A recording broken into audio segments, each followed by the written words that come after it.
familia Weiner eran miembros activos de la iglesia local, donde ser buen vecino y amar al prójimo eran más que simples palabras.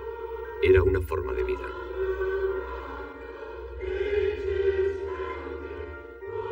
Pero no todo el mundo en la iglesia les quería bien.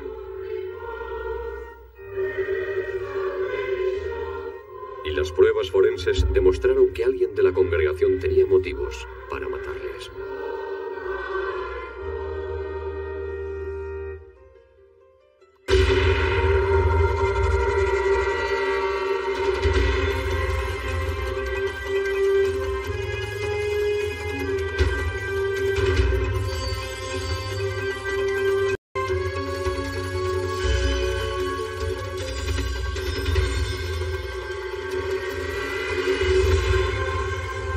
Crímenes imperfectos.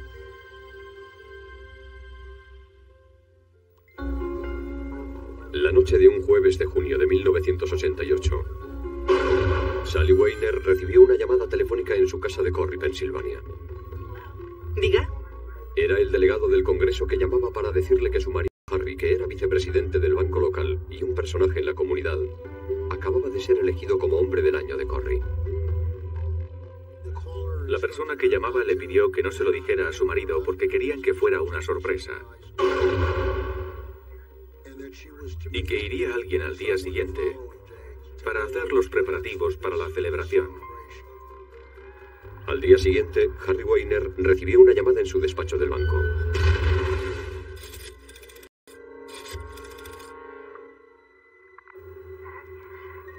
Hola, soy Sally. Me han secuestrado.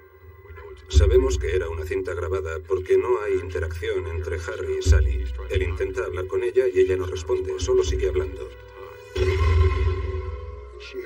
Dijo, leyendo, que si su marido no les entregaba el dinero, le iban a cortar las manos. Le explicó con detalle que estaba retenida y que eran personas muy peligrosas y que iban a matarlas si él no les daba el dinero. Sally dijo que había una bolsa debajo de su coche con instrucciones que debía seguir al pie de la letra. De lo contrario, la matarían. En la nota de rescate le pedían a Harry que llenara la bolsa de deportes con todo el dinero de la caja fuerte del banco y fuera hasta un puente apartado, a 20 kilómetros en las afueras de la ciudad, y aguardara nuevas instrucciones. Le dijeron que pasara por la comisaría para recoger a un agente especial de policía. El agente subió al coche y se tumbó en el asiento trasero con una escopeta cargada en las manos. Cuando Harry llegó al puente del ferrocarril no encontró a nadie, así que esperó con un hombre armado en el asiento trasero y otros agentes del FBI ocultos en el bosque. Te quedas ahí sentado en silencio, sin moverte y escuchando. Estás atento a cualquier pisada, cualquier rama que se rompa, cualquier clase de ruido esperando que alguien se ponga en contacto. Pero también sabes que estará a unos 100 metros observando con un rifle. Después de esperar durante varias horas, los agentes del FBI le dijeron a Harry que se fuera a casa y esperara nuevas noticias. Sentía lástima por él. Era un buen hombre. Se sentía frustrado, pero conservaba la calma y era razonable. Al día siguiente, al amanecer, el FBI registró toda la zona del lugar de la entrega y cerca del paso elevado del tren. Encontraron una segunda nota pegada a una varilla de hierro y con un pequeño banderín blanco. Identificamos las varillas como del tipo que se utilizan en los archivadores antiguos, y que atraviesan los cajones desde la parte de delante hasta la parte de atrás. Pero la señal no era muy visible, y por eso Harry no había podido verla la noche anterior. En la segunda nota le decían a Harry que fuera a otro lugar a varios kilómetros de allí, donde el FBI encontró una tercera nota en la que decían a Harry que fuera hasta una iglesia abandonada a 5 kilómetros del lugar. Allí es donde acababa el recorrido. Desde allí podía ver perfectamente a las unidades de vigilancia y a cualquier agente que le estuviera siguiendo. Habían pasado 18 horas desde el secuestro de Sally. Sin más noticias de los secuestradores, los investigadores se temían lo peor.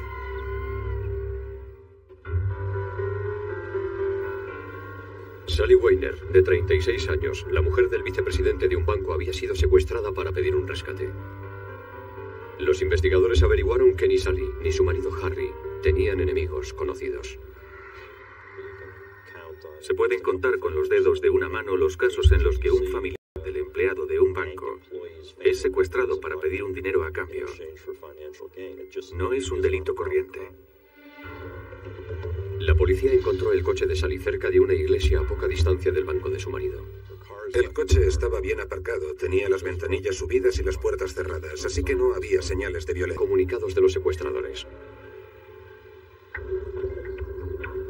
Pero el domingo, el cuerpo de Sally fue encontrado por un granjero que trabajaba en sus tierras unos kilómetros a las afueras de la ciudad.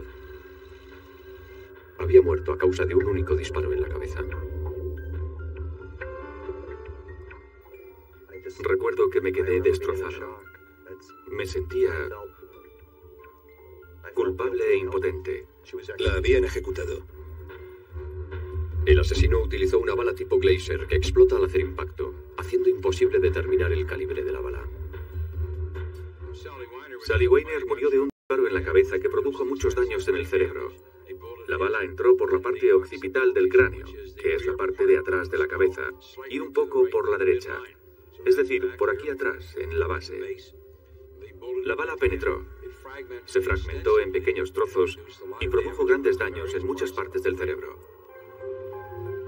A continuación, el FBI analizó las notas de los secuestradores. Todas estaban escritas con un procesador de textos. Y todas estaban impresas en el mismo tipo de letra. En una de ellas, la palabra exactamente estaba mal escrita. Los investigadores tuvieron su primer golpe de suerte gracias a un agente de policía que paseaba por un centro comercial cercano al banco de Harry Weiner. Vio que había un papel pegado en el escaparate de una tienda de libros, en el que aparecían los distintos periódicos que se vendían en la tienda. Sobre todo, se fijó en una línea divisoria. Era un asterisco entre signos de mayor, menor o igual que se repetían. Y el cabo Amon lo estuvo pensando y dijo, yo he visto esto en alguna parte.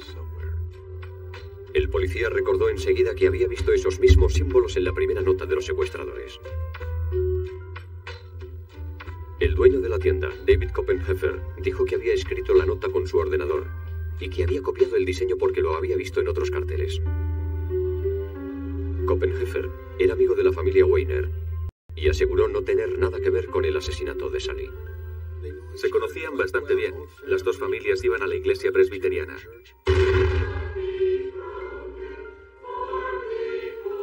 Iban a rezar juntos, cantaban los himnos juntos. Y los dos se sentaban en bancos uno al lado del otro, en la iglesia. Dada la gran similitud entre la nota de los secuestradores y el cartel de la tienda de libros, los investigadores confiscaron el ordenador de su casa y el ordenador que había en la tienda. El primer análisis lo hizo la policía estatal y uno de nuestros otros agentes me dijo a mí exactamente lo mismo que yo le dije a él, que no había nada. ¿Dónde había estado?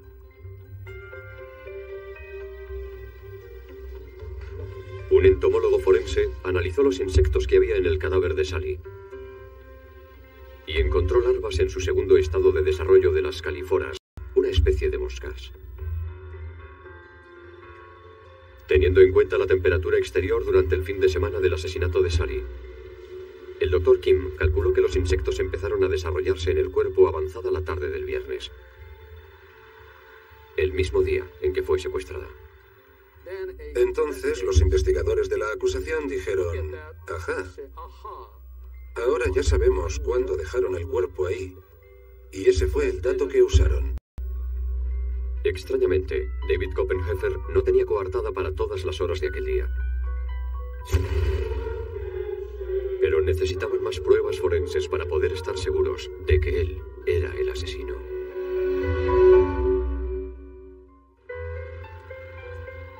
Al comprobar su pasado, descubrieron algo sorprendente sobre David Koppenheffer. Harry Weiner le había negado un préstamo de $25.000 para abrir un negocio hacía menos de un año. Ahora Koppenheffer era el principal sospechoso del secuestro y asesinato de la mujer de Harry Weiner, Sally. Así que el FBI puso a David Koppenheffer bajo vigilancia y observaron cómo dejaba una bolsa de basura en un contenedor detrás de su tienda. Cuando el FBI la requisó, encontraron algunos objetos sospechosos. Encontraron un rollo usado de papel del mismo tipo y color que el papel encontrado con las notas de los secuestradores. El FBI consiguió hacer coincidir el corte del rollo de papel que había en la bolsa de basura de la tienda de libros con el del papel de uno de los banderines. También encontraron hojas de papel en pedazos. El FBI fue pacientemente reconstruyendo las hojas. Había una copia de una de las notas encontrada en uno de los lugares a los que ordenaron ir al señor Weiner después del secuestro de su mujer. Con una orden de registro, el FBI encontró varias varillas de archivadores parecidas a las que aparecieron con las notas de los secuestradores.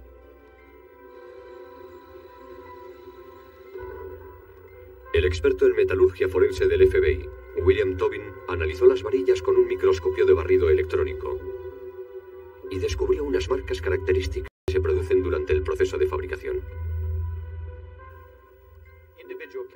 Las características singulares que dejan las máquinas en las piezas, 12 o 16 horas. Esas marcas indicaban al señor Tobin que las varillas encontradas en casa de Koppenheffer y las que estaban con las notas de los secuestradores estaban todas fabricadas el mismo día y prácticamente a la misma hora. Debía haber una diferencia de minutos. Es una de las mejores asociaciones que he podido hacer en cuanto a características del proceso de fabricación. La policía también encontró munición del tipo Glaser en casa de Koppenheffer.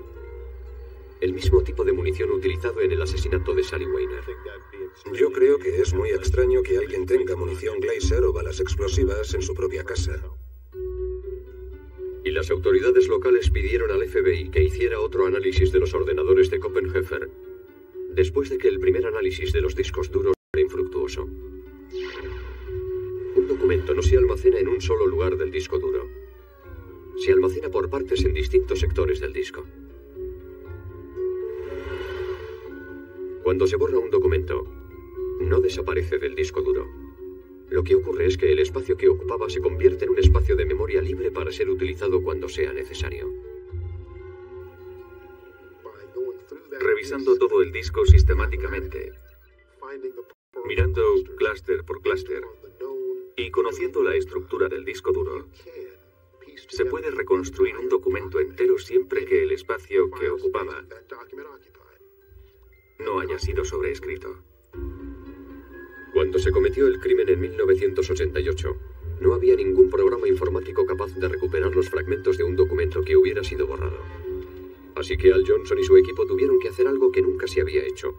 Tuvieron que hacer el análisis manualmente. Fue un proceso largo y tedioso, que nos llevó casi 33 días para analizar 2 discos duros de 20 megas. Un ordenador es menos seguro que una bolsa de papel mojado. Nunca desaparecen todos los datos. Y encontraron pequeños fragmentos de un documento de Koppenheffer titulado El Plan.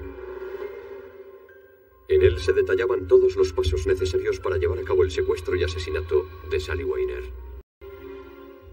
Conseguimos recuperar el 80% del documento de los discos duros. El otro 20% estaba sobrescrito o demasiado alterado para recuperar los datos. Esa prueba era la más condenatoria. Esa prueba relacionaba el ordenador con la persona, con las notas y con el crimen. El documento revelaba que Sally Weiner no era el único objetivo de Koppenheffer. Parece que parte del plan consistía. Los fiscales decían que había sido David Koppenheffer quien, disfrazando su voz, había llamado a Sally la noche del jueves para darle la falsa noticia de que su marido, Harry, había sido elegido hombre del año.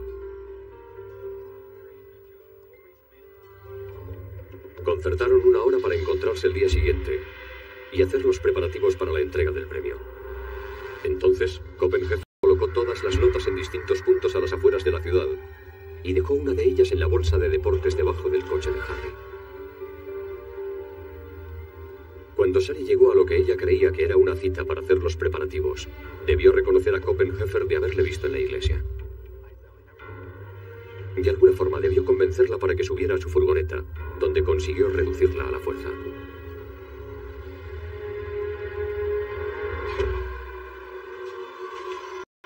Después, la obligó a grabar un mensaje para su marido en el que decía que había sido secuestrada. Las pruebas forenses demuestran que Koppenheffer mató a Sally a las pocas horas de producirse el secuestro.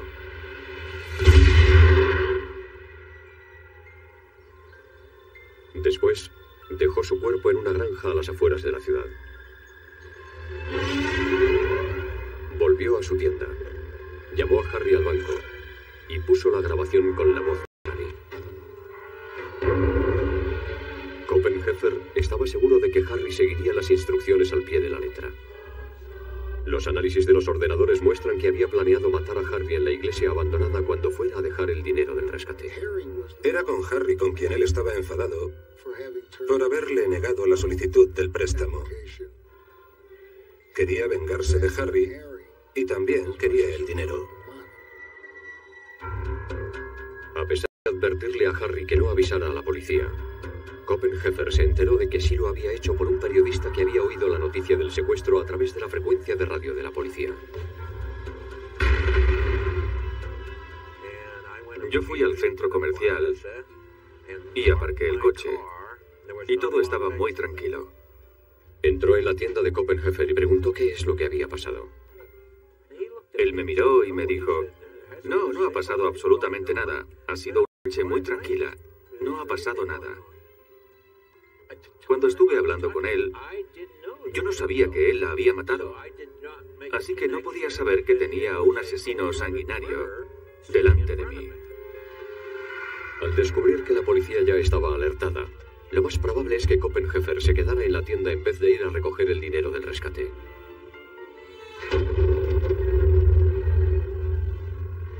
Y Harry no había podido ver la nota que... Basándose en las pruebas forenses, David Koppenheffer fue detenido y acusado de secuestro y asesinato en primer grado. Una de las cosas que hicimos fue pedir a Koppenheffer que hiciera un escrito con la palabra exactamente, y cometió el mismo error de ortografía que aparecía en el documento del ordenador. Pero solo era para confirmar el hecho de que había sido él el que había escrito la nota en el ordenador y no cualquier otra persona. David Koppenheffer fue juzgado y condenado por asesinato en primer grado. Fue sentenciado a cadena perpetua.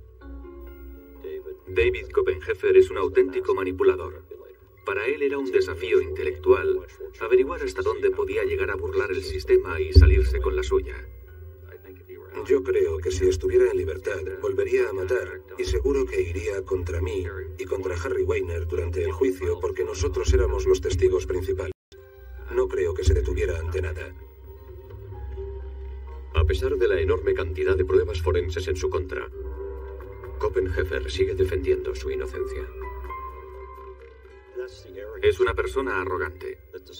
A pesar de lo abrumador de las pruebas en su contra, como muchos otros acusados, él continúa sin reconocer su culpabilidad en los hechos. Y eso es una de las cosas más horribles de este caso. Este caso, en mi opinión, marcó un precedente. Es el principio, o el génesis, de lo que es hoy en día la informática forense. Así fue como empezó toda la informática forense.